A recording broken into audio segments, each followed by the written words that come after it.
Bonjour tout le monde. Donc, ce cours s'intéresse à la partie Git et il est destiné aux personnes qui n'ont jamais utilisé Git auparavant ou qui ont du mal à utiliser. Donc, à travers ce cours, nous allons apprendre les commandes les plus intéressantes de Git pour pouvoir travailler avec. Donc, j'ai déjà préparé un fichier qui contient ces commandes-là. Ces commandes vont être git init, git remote, git status, git log, git add, git commit, git push, git pull. Et à la fin, lorsqu'on travaille en groupe, on va voir comment fonctionne git merge, git checkout et git push. Donc, on va voir comment fonctionnent ces commandes-là une à une. Et pour cela, nous allons utiliser GitHub pour pouvoir créer des repos. Bien sûr, pour utiliser GitHub, donc il faut aller à github.com, créer un compte, et une fois qu'on a créé un compte, on peut créer un repo. Donc, on va appuyer sur ce plus-là, on va mettre New Repository, on va donner un exemple et GitHub va s'assurer que ce nom n'existe pas. Donc, par exemple, je vais donner comme nom exemple Git. On peut mettre ce répertoire comme public ou comme privé. Ça dépend si on veut que ce répertoire soit accessible par tout le monde ou seulement par les personnes qu'on ajoute au projet.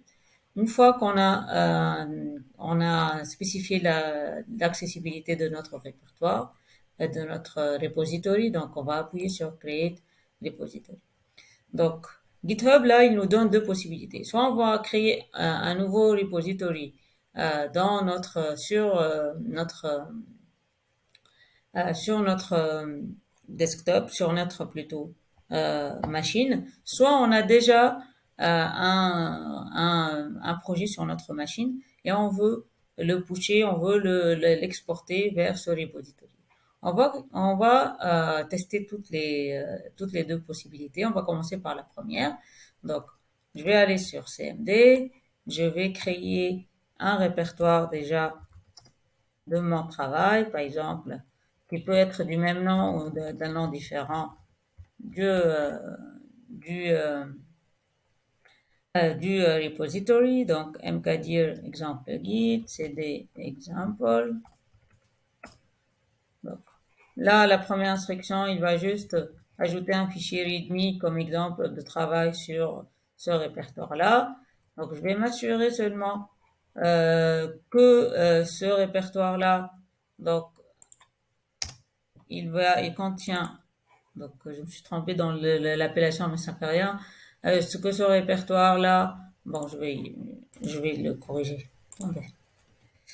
Example. Il ne me permet pas de le corriger parce que je suis déjà dans le répertoire. Example. Voilà. Donc, je vais m'assurer qu'il contient seulement ce readme.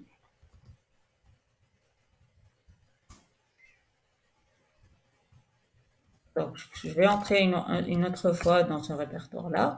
Et puis, je vais continuer à exécuter les instructions de GitHub. Il me dit d'exécuter git init.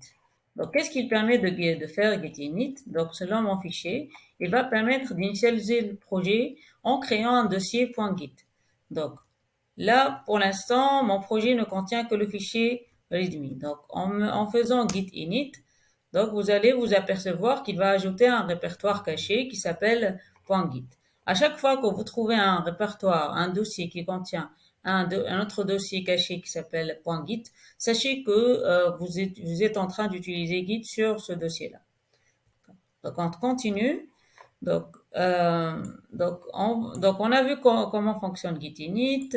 Bon, je vais exécuter ces instructions-là et puis je vais revenir sur Git add, Git commit et Git push. Donc, je vais juste copier une à une ces instructions-là et on va essayer de les comprendre après. Donc là, cette instruction est très importante.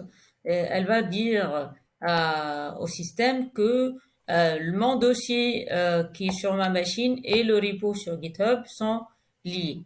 Donc, je vais lier mon répertoire au répertoire qui existe sur GitHub. Donc, pour cela, on va utiliser git remote add.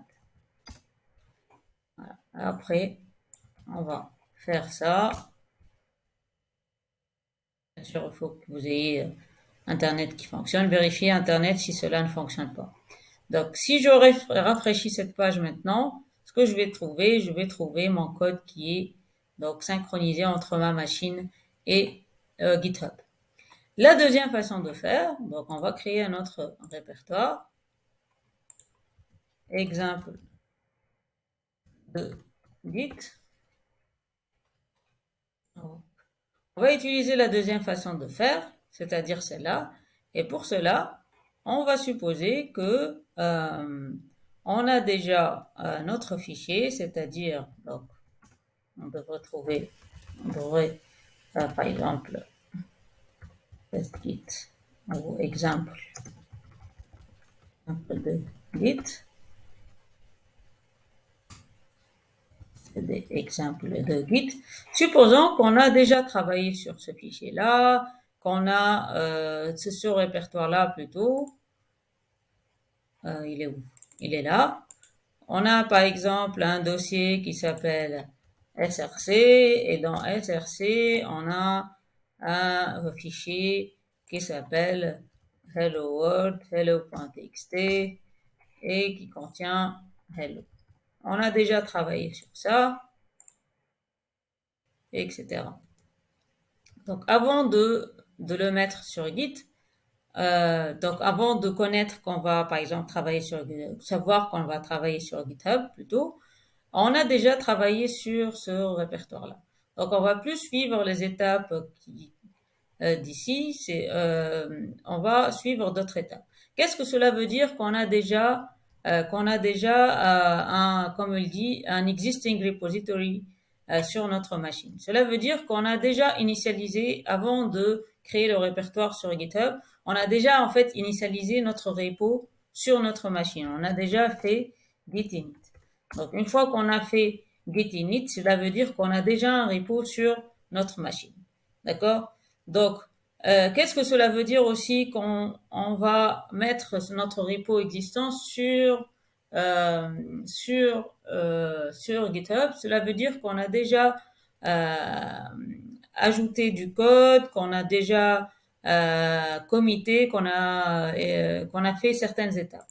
En fait, cette étape-là ne sera utilisée que si vous avez déjà utilisé, vous savez utiliser git add et git commit.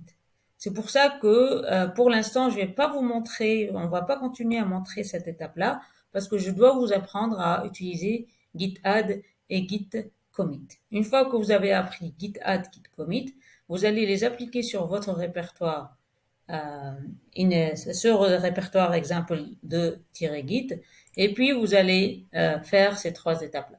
Donc en fait, comme vous remarquez, la différence entre la première et la deuxième méthode, c'est juste ces deux lignes-là. Donc on se voit sur la prochaine vidéo pour vous montrer l'utilité de git add et de git commit.